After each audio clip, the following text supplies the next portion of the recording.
Subscribe now and press the bell icon. Never miss an update.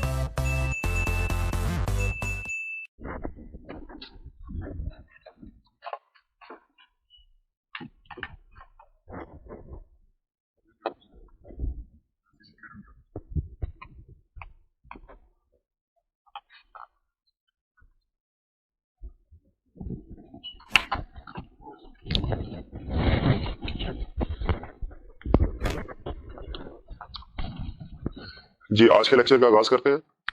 आज के lecture में हम मर्केंटाइल लॉ में चैप्टर 13 स्टडी करने जा रहे हैं, जो कि रिलेट करता है हमारा remedies for breach of contract. Remedies for breach of contract का मतलब ये है कि अगर कोई एक पार्टी कॉन्ट्रैक्ट करने के बाद उसकी वायलेशन करती है या ब्रीच करती है उस कॉन्ट्रैक्ट को, तो एग्रीव्ड पार्टी के पास क्या कोर्स ऑफ एक्शन अवेलेबल है, एग्रीव्ड पार्टी क्या कर सकती है, ऑप्शंस क्या है उसके पास, ये है रेमेडीज। तो रेमेडीज का कंसेप्ट क्या हुआ? Course of action for aggrieved party, जो एग्रीव्ड पार्टी के पास अवेलेबल है। कब? इन case of breach of contract, जब कॉन्ट्रैक्ट को तोड़ा जाए, जो एग्रीमेंट किया था उसके मुताबिक पार्टीज काम ना करें। रेमेडीज को दो बड़े हिस्सों में क्लासिफाई किया गया है, इक्विटेबल रेमेडीज और दूसरा है common law remedies. Equitable remedies या common law remedies. Aggrieved party के पास ऑप्शन होगी या तो वो इक्विटेबल रेमेडीज की तरफ जाए या वो कॉमन लॉ रेमेडीज की तरफ जाए। दोनों में फर्क क्या है? इक्विटेबल रेमेडीज का मतलब ये है कि जिस चीज का कॉन्ट्रैक्ट हुआ था उसी को पूरा किया जाए। यानी अगर कॉन्ट्रैक्ट किसी प्रॉमिस के करने का या प्रॉमिस हुआ था किसी काम के ना करने का, तो एग्रीड पार्टी कोर्ट के पास जाए और उसे कहे सर ये दूसरी पार्टी को मजबूर किया जाए उस काम के करने या ना करने के लिए जो तय हुआ था, यानी एग्रीमेंट को पूरा किया जाए जो कि दूसरी पार्टी जो है अब उसकी वायलेशन कर रही है। यह है हमारा कंसेप्ट इक्विटेबल रेमेडीज का। और कॉमन लॉ रेमेडीज का मतलब यह है कि एग्रीव्ड पार्टी अब उस कॉन्ट्रैक्ट को तो पूरा करवाने के लिए ना कहे बल्कि उसे कंपनसेट किया जाए जो उसका नुकसान हुआ है। यानी जो एग्रीमेंट में तय हुआ था किसी प्रॉमिस के करने या ना करने वाली बात, अब वो कोर्ट उसको इन्फोर्स ना करवाए बल्कि एग्रीड पार्टी से कहे अच्छा ठीक है उस कॉन्ट्रैक्ट को भूल जाए जो आपने तय किया था, आप बताइए आपका नुकसान कितना हुआ है, जितना रीजनेबल लॉस हुआ है वो उसको कंपनसेट किया जाएगा और डिफॉल्टिंग पार्टी से पैसे लेके डैमेजेस रिसीव करके एग्रीव्ड पार्टी को अदा किए जाएंगे। ये कंसेप्ट है common law remedies. Equitable remedies में दो ऑप्शंस हैं, सूट फॉर स्पेसिफिक परफॉर्मेंस और सूट फॉर इंजंक्शन। हमने जब कॉन्ट्रैक्ट चैप्टर 2 में कॉन्ट्रैक्ट स्टार्ट किया था तो उसमें ये पढ़ा था हमने कंसेप्ट कि दो पार्टी के दरमियान में जो एग्रीमेंट होता है तो वो किसी चीज के करने का भी हो सकता है और किसी चीज के ना करने का भी हो सकता है। फॉर एग्जाम्पल, एक होटल मैनेजर किसी सिंगर के साथ ये कॉन्ट्रैक्ट भी कर सकता है कि आप वीकली बेसिस पे हमारे होटल में आएंगे और सिंगिंग करेंगे, और ये है contract promise to do something, contract to do something. और ये भी कॉन्ट्रैक्ट किया जा सकता है कि आप हमारे होटल के अलावा और किसी होटल में सिंगिंग नहीं करेंगे, ये होगा प्रॉमिस नॉट टू डू। इसी तरह अगर फॉर एग्जाम्पल कोई एक्टर किसी फिल्म प्रोड्यूसर के साथ एग्रीमेंट करता है कि वो उसकी मूवी में काम करेगा, ये होगा promise to do something.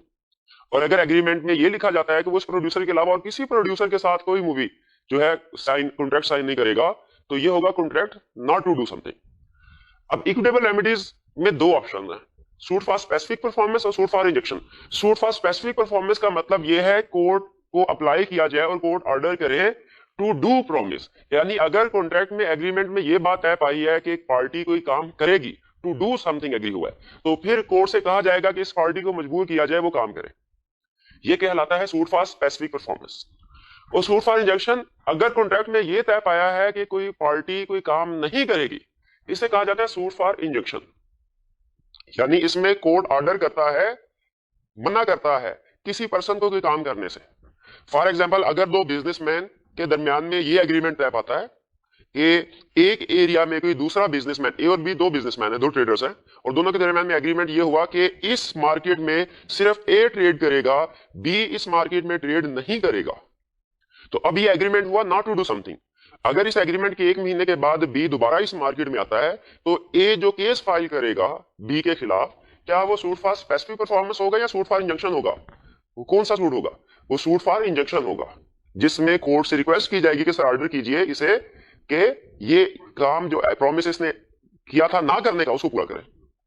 Court suit for injunction में कोर्ट ऑर्डर करेगा prohibiting from doing an act, कि किसी पार्टी को कि आपने ये एक्ट नहीं करना। तो ये इक्विटेबल रेमेडीज की दो ऑप्शंस, पहली सूट फॉर स्पेसिफिक परफॉर्मेंस, दूसरी सूट फॉर इंजंक्शन।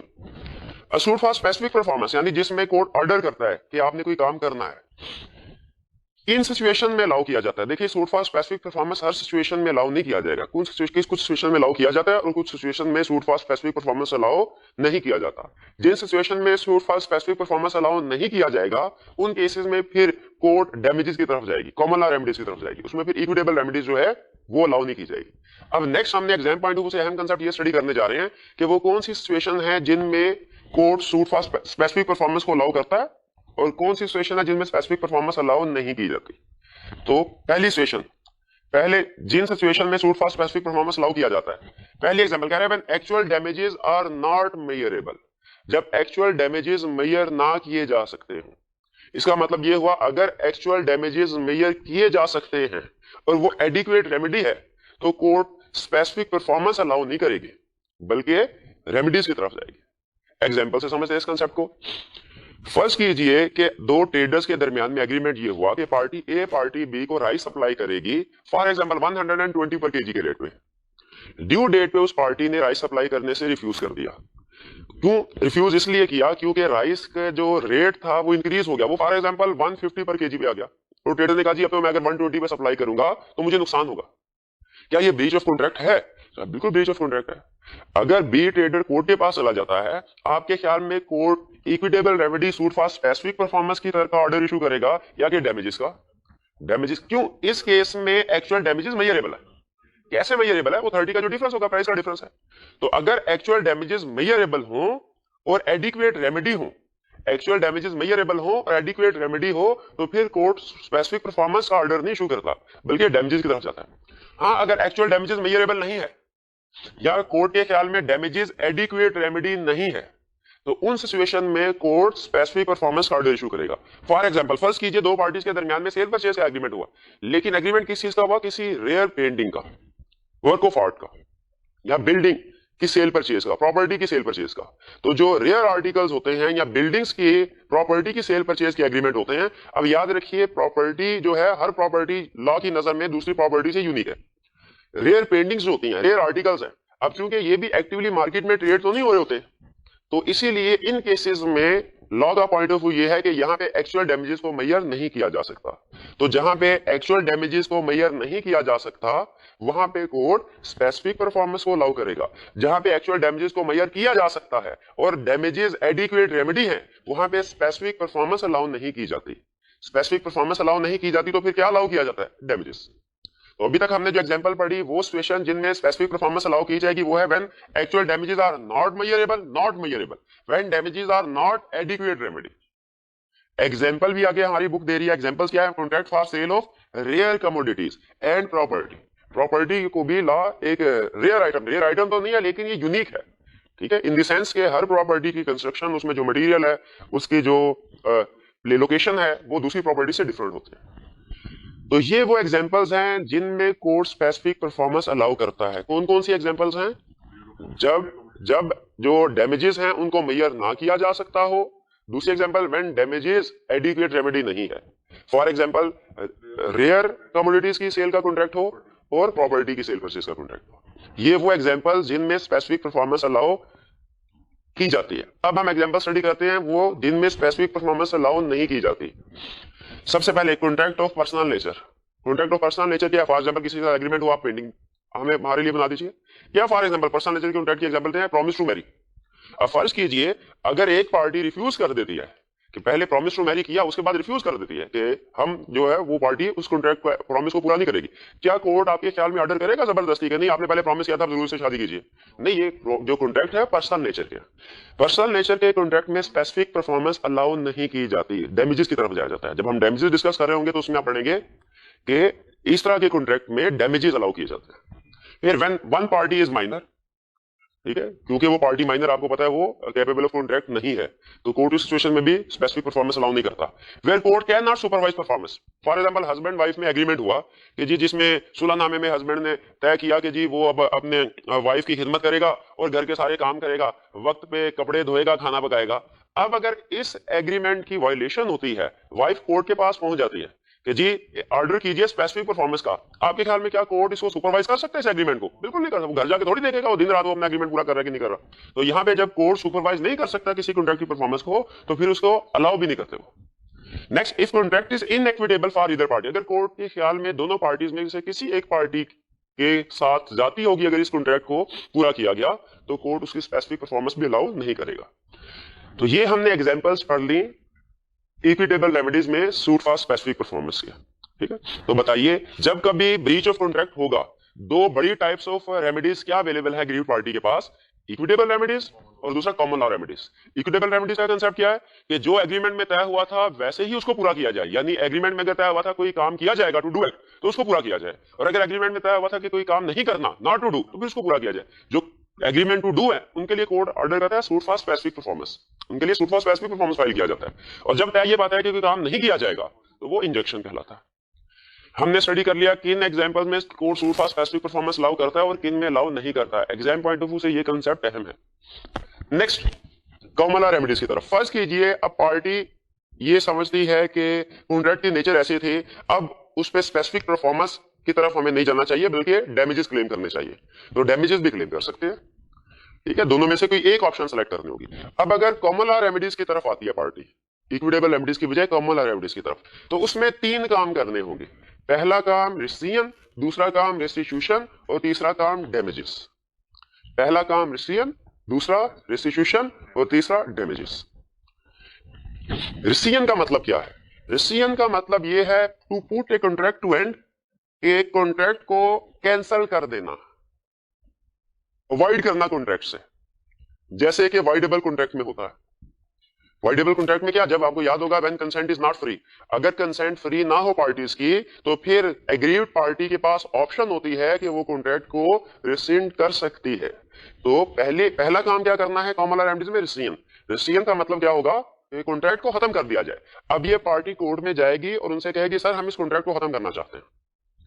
तो रिसीजन का मतलब to put contract to end. लेकिन रिसीजन कुछ सिचुएशन में अलाउ नहीं की जाती। किन सिचुएशन में रिसीजन को अलाउ नहीं किया जाता? यानी एग्रीमेंट वाइडेबल था लेकिन अब वो पार्टी उस कॉन्ट्रैक्ट को रिसेंड नहीं कर सकती। यह है when aggrieved party ratified contract, when third party acted in good faith और when parties can not be restored to original position. ये तीन एग्जांपल से समझते हैं। फर्स्ट कीजिए, मिस्टर ए ने गन पॉइंट पे मिस्टर बी के साथ एग्रीमेंट किया कि आप अपनी गाड़ी 5 लाख में मुझे सेल कर दीजिए, और 5 लाख रुपया उसको अदा कर दिया और गाड़ी खुद ले ली मिस्टर ए ने। अब ये कॉन्ट्रैक्ट मिस्टर बी के लिए वाइडेबल है, लेकिन अगर मिस्टर बी बजाय ये कि कोर्ट के पास पहुंचे और उन्होंने कहा सर इस कॉन्ट्रैक्ट को रिसेंड कर दे, पार्टी बी इन पैसों को अपने बिजनेस में लगा देती है, इन्वेस्ट कर देती है और उनसे अपना काम करना शुरू कर देती है, तो इंप्लाइड ये है कि उन्होंने पार्टी बी ने इस कॉन्ट्रैक्ट को एक्सेप्ट कर लिया है। ये होगा रेटिफिकेशन का कंसेप्ट। तो अगर रेटिफिकेशन कर ली जाए उस एक्ट की, तो फिर वो एग्रीमेंट रिसेंड नहीं हो सकता। आपको याद होगा हमने एक टॉपिक पढ़ा था प्रिंसिपल और एजेंट वाला, जिसमें अगर एजेंट प्रिंसिपल की इजाजत के बगैर किसी को लोन दे दे तो वो उसकी अपनी अथॉरिटी से एजेंट ने एक्सीड किया, वो उसके लिए अकाउंटेबल है। लेकिन अगर प्रिंसिपल उस लोन का इंटरेस्ट एक्सेप्ट कर ले, एजेंट ने किसी थर्ड पार्टी को लोन दिया अपनी अथॉरिटी से एक्सीड करते हुए और उसका इंटरेस्ट प्रिंसिपल ने एक्सेप्ट कर लिया, तो याद रखिए ये इंटरेस्ट का एक्सेप्ट करना हमने स्टडी किया था प्रिंसिपल की तरफ से एम्प्लॉयड एक्सेप्टेंस है। अब वो कॉन्ट्रैक्ट को रेटिफाइड समझा जाएगा, अप्रूव समझा जाएगा बाय प्रिंसिपल। अब वो इसको रिसाइन नहीं कर सकता। दूसरी example, third party acted in good faith. Third party has acted, third party से क्या, फर्स्ट कीजिए ए ने बी से गाड़ी ले ली, अब उसके बाद ए ने वो गाड़ी सी को सेल कर दी और सी ने उन गुड फेथ, सी को नहीं पता कि गाड़ी चोरी की है, यहां फॉर एग्जांपल ये गाड़ी इसमें फ्री कंसेंट नहीं है। अब सी थर्ड पार्टी है, उसने इस गाड़ी को इन गुड फेथ एक्सेप्ट कर लिया, तो अब ये कॉन्ट्रैक्ट रिसेंड नहीं हो सकता, यानी सी से गाड़ी लेके अब बी के हवाले नहीं की जाएगी, क्योंकि सी एक थर्ड पार्टी है जिसने इन गुड फेथ इस सब्जेक्ट मैटर को हासिल कर लिया। और तीसरा केस जिसमें रिसीजन पॉसिबल नहीं होती वो है when parties can not be restored to original position. Parties को ओरिजिनल पोजीशन पे रिस्टोर नहीं किया जा सकता। फॉर एग्जांपल, ए वो गाड़ी लेके कहीं जा रहा था, उसका एक्सीडेंट हो गया। अब अगर गाड़ी एक्सीडेंट हो गया और गाड़ी डिस्ट्रॉय हो गई, सब्जेक्ट मैटर डिस्ट्रॉय हो गया, तो क्या रिसीजन पॉसिबल है? रिसीजन पॉसिबल नहीं है, क्योंकि अब गुड्स को रिटर्न नहीं किया जा सकता।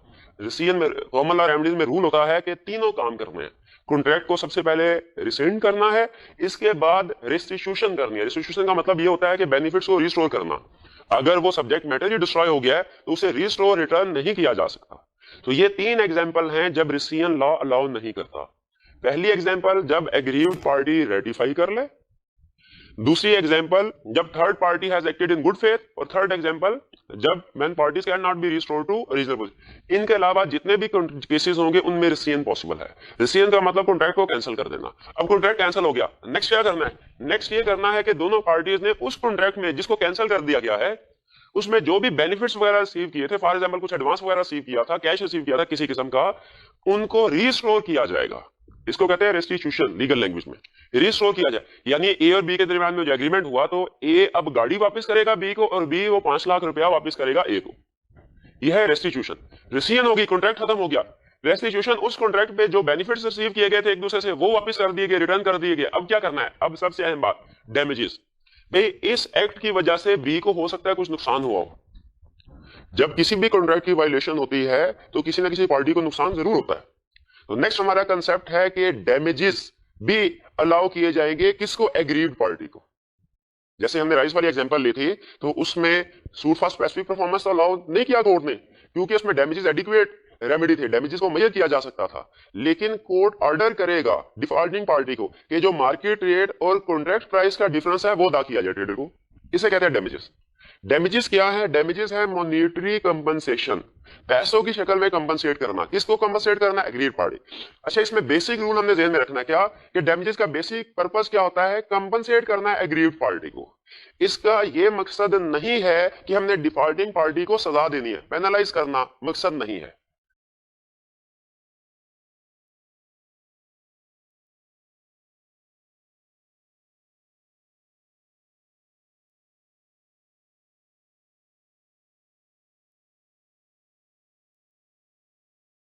मकसद क्या है हमारा डैमेजेस में? बेसिक रूल क्या है डैमेजेस का?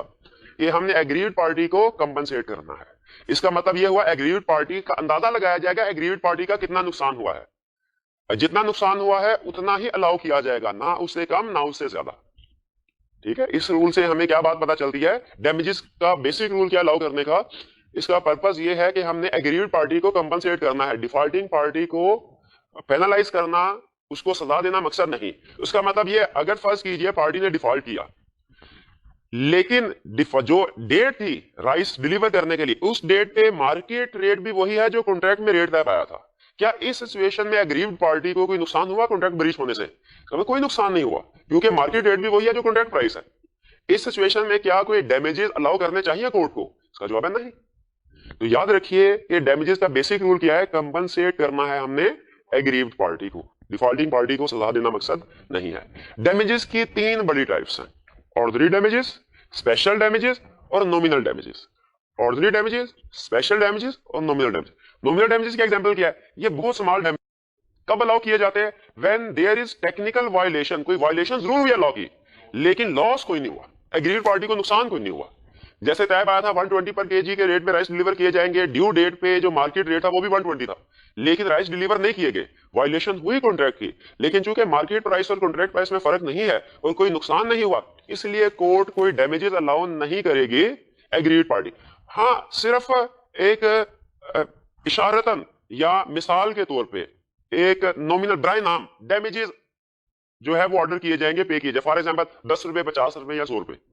डिफॉल्टिंग पार्टी को कहा जाएगा कि बराए नाम कुछ डैमेजेस पे करे, लेकिन वो बहुत थोड़े से डैमेजेस होते हैं, उन्हें नॉमिनल डैमेजेस कहा जाता है। यानी कॉन्ट्रैक्ट की वायलेशन तो बहरहाल उसने की है, अब नुकसान नहीं हुआ एग्रीड पार्टी को, ये एक अलग बात। लेकिन चूंकि कॉन्ट्रैक्ट की वायलेशन की है तो लॉ बराए नाम डैमेजेस उसे कहेगा कि आप पे कीजिए 10 रुपए, 50 रुपए, 100 रुपए, 200 रुपए, इतने थोड़े से डैमेजेस। लेकिन चूंकि नुकसान नहीं हुआ इसलिए लॉ कोई बड़ी अमाउंट उसे नहीं कहेगा कि वो पे करे। ये नॉमिनल डैमेजेस है।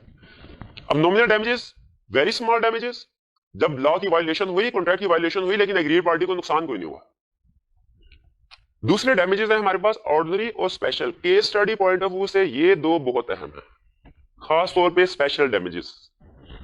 दोनों में फर्क ज़हन में रखिए। ऑर्डिनरी डैमेजेस क्या है? ऑर्डिनरी डैमेजेस उन डैमेजेस को कहते हैं, उस नुकसान को कहते हैं, उस वक्त अलाउ किए जाते हैं जब नुकसान हुआ हो। स्पेशल डैमेजेस भी नुकसान है, ऑर्डिनरी डैमेजेस भी नुकसान है। अब ऑर्डिनरी डैमेजेस जो हैं इनमें और स्पेशल डैमेजेस में क्या फर्क है? ऑर्डिनरी डैमेज कहते हैं व्हेन लॉस इज, नुकसान हुआ, और नुकसान क्या है? Natural and direct consequence of breach. उस एग्रीमेंट के डायरेक्ट ब्रीच की वजह से वायलेशन की वजह से नुकसान हुआ पार्टी को, उसे हम कहते हैं ऑर्डिनरी डैमेजेस। फॉर एग्जांपल हम जो राइस वाली एग्जांपल लेके चल रहे हैं, उसमें फर्ज कीजिए ड्यू डेट पे राइस का रेट जो था वो 150 पर केजी हो गया।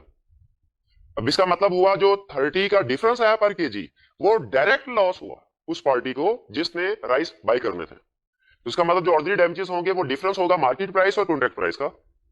इस तरह फर्ज कीजिए अगर एक पर्सन ने एग्रीमेंट किया किसी के साथ कि आप मुझे वुड सप्लाई, लकड़ी सप्लाई करेंगे, वो बंदा जिसने लकड़ी खरीदने का एग्रीमेंट किया है, वुड को बाय करने का एग्रीमेंट किया है, उसका फर्नीचर का बिजनेस है और वो आगे लोगों को फर्नीचर बना के सेल करता है।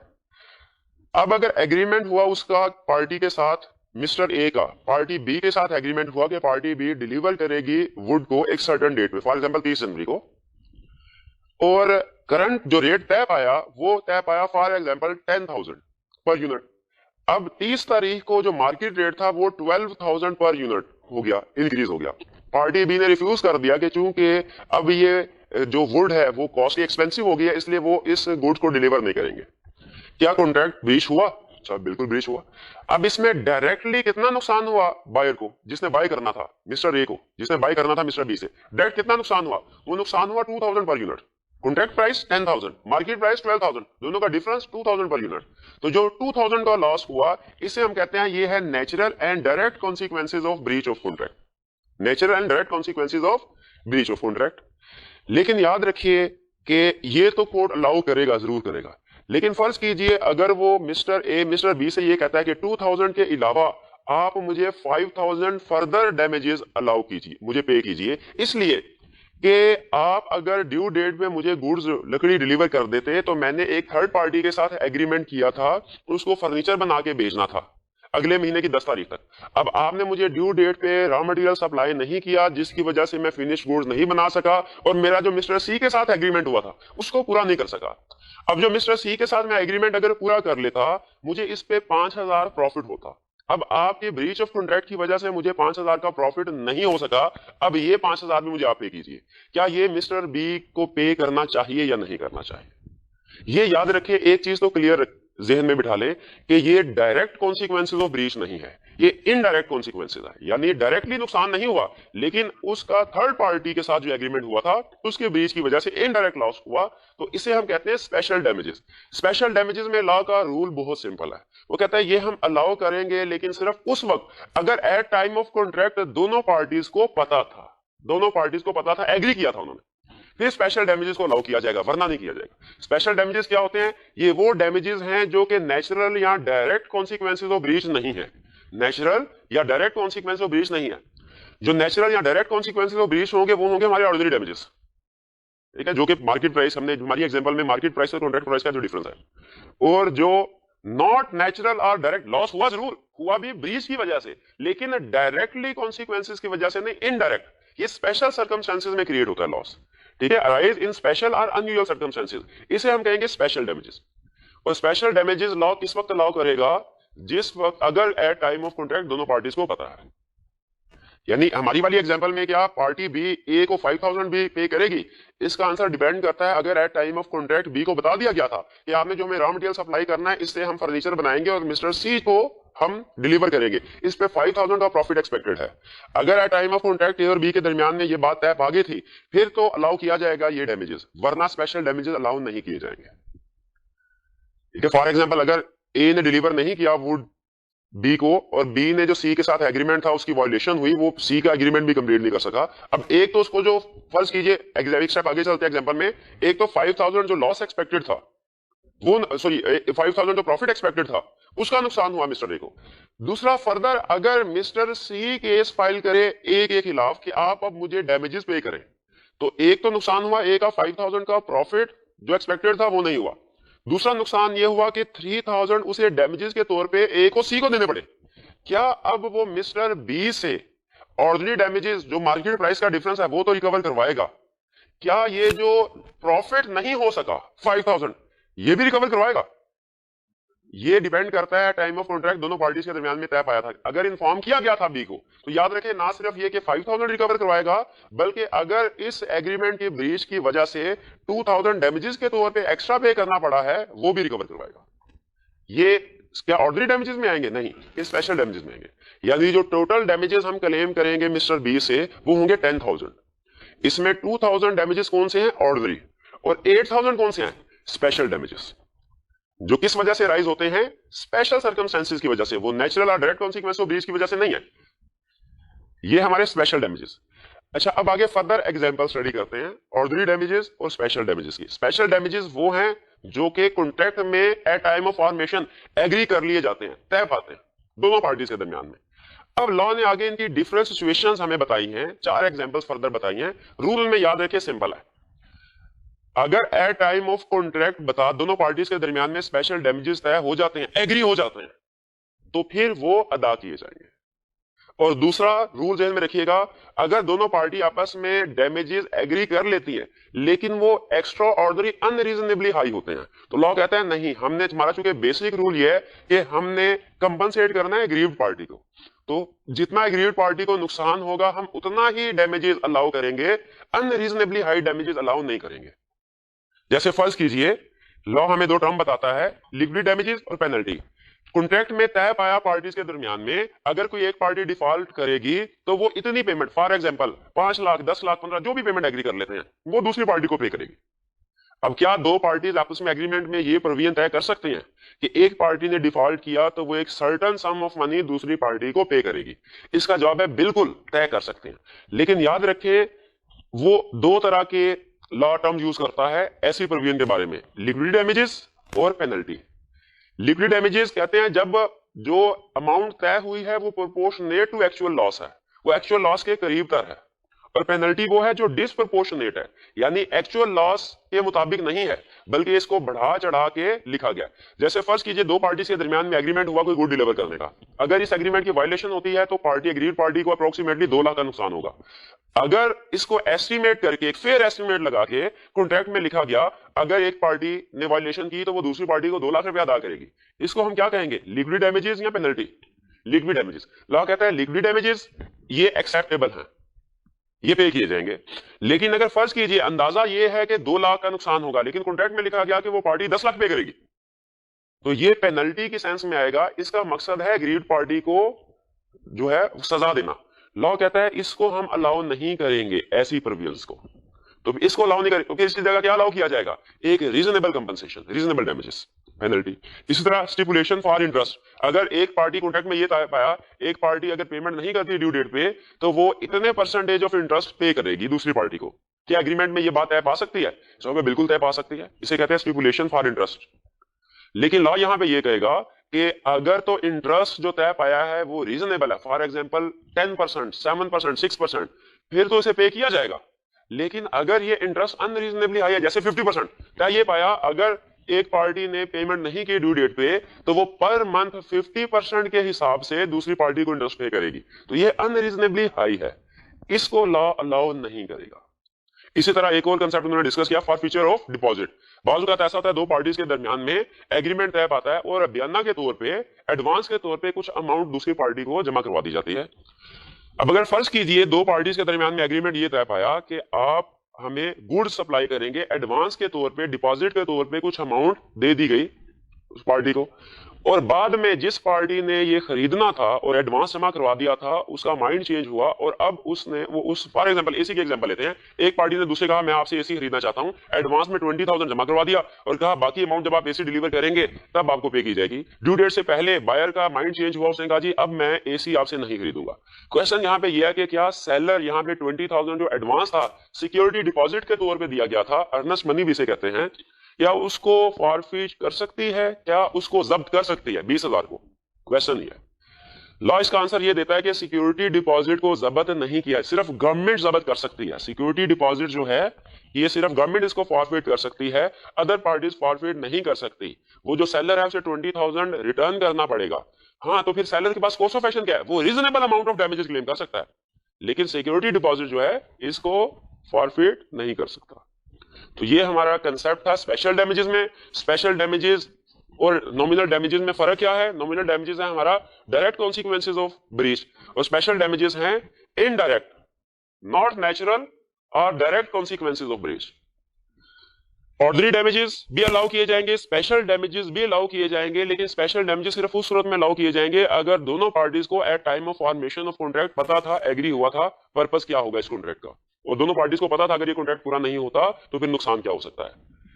और अगर दोनों पार्टी स्टार्ट में एग्रीमेंट में कुछ एग्री कर लेती हैं डैमेजेस के बारे में कि at in case of breach ये डैमेजेस पे किए जाएंगे, तो क्या कोर्ट जो ब्रीच जो एग्रीमेंट में तय हुआ डैमेजेस उनको अलाउ करेगा? इसका आंसर है नहीं, बल्कि कोर्ट जो रीजनेबल अमाउंट है उसको अलाउ करेगा जी। और लास्ट कंसेप्ट हमारा ऑर्डिनरी डैमेजेस के भी दो फर्दर केसेस उन्होंने डिस्कस किया। अच्छा याद रखिएगा हमारी किताब में ऑर्डिनरी डैमेजेस अलग डिस्कस हुए हैं, स्पेशल डैमेजेस अलग डिस्कस हुए हैं, और ये वाले केसेस अलग डिस्कस हुए हैं।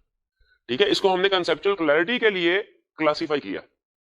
ठीक है, तो आपसे एग्जाम में क्वेश्चन जो है वो एक्सपेक्टेड है, केस स्टडी जो पूछेगा वो ऑर्डिनरी डैमेजेस स्पेशल डैमेजेस के दरमियान में क्लासिफिकेशन की पूछेगा, और जो बाकी कंसेप्ट्स हैं वो रिप्रोडक्शन के क्वेश्चन में पूछ सकता है, या आपसे टाइप ऑफ डैमेजेस पूछ सकता है। तो अगर आपसे वो टाइप ऑफ डैमेजेस का क्वेश्चन पूछता है रिप्रोडक्शन में, तो आपने ऑर्डिनरी और स्पेशल डैमेजेस और नॉमिनल डैमेजेस तो लिखेंगे ही, इसके साथ साथ बाकी जो फर्दर टाइप्स हैं इनको भी मेंशन करेंगे अपने आंसर में। तो ऑर्डिनरी डैमेजेस में दो टाइप्स है, डैमेजेस फॉर फिजिकल इनकन्वीनियंस और एग्जाम्पलरी या प्यूनिटिव या vindictive damages. Damages for physical inconvenience कौन से डैमेजेस हैं? फर्ज कीजिए हमने डाइवो के साथ एग्रीमेंट ये हुआ, हमने टिकट बाय की और तय ये पाया था हमारा कि वो हमें लाहौर से इस्लामाबाद तक लेके जाएंगे। अगर वो रास्ते में फर्ज कीजिए हमें पिंडी पे ड्रॉप कर देते हैं, तो इसका मतलब ब्रीच ऑफ कॉन्ट्रैक्ट हुआ, उन्होंने हमें डेस्टिनेशन पे नहीं पहुंचाया। अब यहाँ पे अगर हम पिंडी से कोई टैक्सी लेते हैं और इस्लामाबाद तक जाते हैं, क्या ये डैमेजेस हम क्लेम कर सकते हैं डाइवो वालों से? इसका जवाब है बिल्कुल कर सकते हैं, क्योंकि ये ऑर्डिनरी डैमेजेस हैं। ये किस वजह से अकर हुए? Due to natural and direct consequences of breach. लेकिन फर्ज कीजिए हम टैक्सी नहीं ली हमने, बल्कि हम पैदल ही पिंडी से इस्लामाबाद की तरफ चले गए। अब पैदल हम पिंडी से इस्लामाबाद की तरफ गए, क्या अब हमें टैक्सी का किराया अलाउ होगा? लॉ कहता है नहीं, टैक्सी का किराया आपको अलाउ नहीं होगा। क्यों अलाउ नहीं होगा? क्योंकि वो तो हमारा नुकसान हुआ ही नहीं, वो तो हमें पे करने नहीं पड़े। लेकिन यहाँ पे लॉ ये कहता है कि आपको डैमेज फिजिकल इनकन्वीनियंस जरूर हुई, फिजिकल इनकन्वीनियंस की मद में आपको डैमेजेस पे किए जाएंगे, लेकिन वो जो रेंट है, जो किराया है पिंडी से इस्लामाबाद का, वो किराया कंसीडर नहीं किया जाएगा, बल्कि आपकी फिजिकल इनकन्वीनियंस को कंसीडर करते हुए आपको डैमेजेस अलाउ किए जाएंगे। उसमें ला फर्दर एक एग्जांपल देता है कि फर्ज कीजिए अगर पिंडी से इस्लामाबाद चलते चलते आपको फ्लू हो गया और आपने अपना ट्रीटमेंट करवाया, इलाज करवाया, क्या वो मेडिकल एक्सपेंसेस भी डाइवो वाले बेयर करेंगे? इसका जवाब है नहीं, क्योंकि आपका रास्ते में चलते हुए आपकी तबीयत खराब होना ये एक रिमोट चांस है, इसलिए इस सिचुएशन में डैमेजेस अलाउ नहीं किए जाएंगे। फिजिकल इनकन्वीनियंस के डैमेजेस अलाउ होंगे, लेकिन मेडिकल एक्सपेंसेस अगर तबीयत खराब हो जाती है वो अलाउ नहीं होंगे। और फिर लास्ट में हम स्टडी कर रहे हैं दो एग्जांपल्स जो कि एक्सेप्शन है हमारे नॉर्मल रूल की, जो डैमेजेस का नॉर्मल रूल है। आपको याद होगा डैमेजेस का नॉर्मल रूल क्या है? एग्रीड पार्टी को कंपनसेट करना या डिफॉल्टिंग पार्टी को पेनलाइज करना? एग्रीड पार्टी को कंपनसेट करना। लेकिन ये दो एक्सेप्शंस हैं, ये जो एग्जांपल्स हम स्टडी करने जा रहे हैं ये एक्सेप्शन है। इन सिचुएशन में रूल चेंज हो जाता है। इनमें लॉ का पॉइंट ऑफ व्यू ये है कि यहां पे अब हम एग्रीड पार्टी को कंपनसेट नहीं करेंगे, बल्कि जो डिफॉल्टिंग पार्टी है उसको पेनलाइज किया जाएगा। इन डैमेजेस को कहते हैं एग्जेम्पलरी डैमेजेस, प्यूनिटिव डैमेजेस या विंडिक्टिव डैमेजेस। वो डैमेजेस जिनमें हमारा जनरल रूल रिवर्स हो जाता है। अभी तक हमने जितने भी डैमेजेस की काइंड्स पढ़ी हैं उन सब में रूल सेम था। रूल क्या था हमारा कि हमने एग्रीड पार्टी को कंपनसेट करना है, लेकिन यहां पे आके एग्जेम्पलरी या प्यूनिटिव या विंडिक्टिव डैमेजेस में रूल ऑफ डैमेजेस चेंज हो जाता है। यहां पे रूल एग्रीड पार्टी को कंपनसेट करना नहीं, बल्कि डिफॉल्टिंग पार्टी को पेनलाइज करना है, पनिश करना है। दो एग्जांपल इसकी। पहली एग्जांपल, कब लॉ अलाउ करेगा एग्जेम्पलरी डैमेजेस, मिसाली के इबरतनाक मिसाल बन जाए दूसरों के लिए, इतने डैमेजेस लॉ अलाउ करेगा कि दूसरों के लिए इबरतनाक मिसाल बन जाए। पहला, breach of promise to marry, कि अगर एक पार्टी ने दूसरी पार्टी से प्रॉमिस किया शादी का, मैरिज का, और बाद में उसको तोड़ दिया, ब्रीच कर दिया, तो यहाँ पे आपने रिकॉल करवा दूं, सूट फॉर स्पेसिफिक परफॉर्मेंस में क्या पढ़ा था कि क्या इस तरह के प्रॉमिस पे कोर्ट स्पेसिफिक परफॉर्मेंस ऑर्डर करेगा या डैमेजेस? जी, क्या ऑर्डर करेगा? यहाँ पे हमने स्टडी किया था कि लॉ पर्सनल नेचर के जो कॉन्ट्रैक्ट हैं इनमें suit for specific performance allow नहीं करता, बल्कि डैमेजेस। और डैमेजेस कौन से? यहाँ पे एग्जेम्पलरी डैमेजेस। अब एग्जेम्पलरी डैमेजेस में कैलकुलेशन कैसे होगी कि कितने डैमेजेस अलाउ करने चाहिए? लॉ कहता है हम देखेंगे on the basis of mental injury, कि जिस पार्टी के साथ वादा खिलाफी की गई है उसको जहनी तौर पे कितना नुकसान पहुंचा इसका।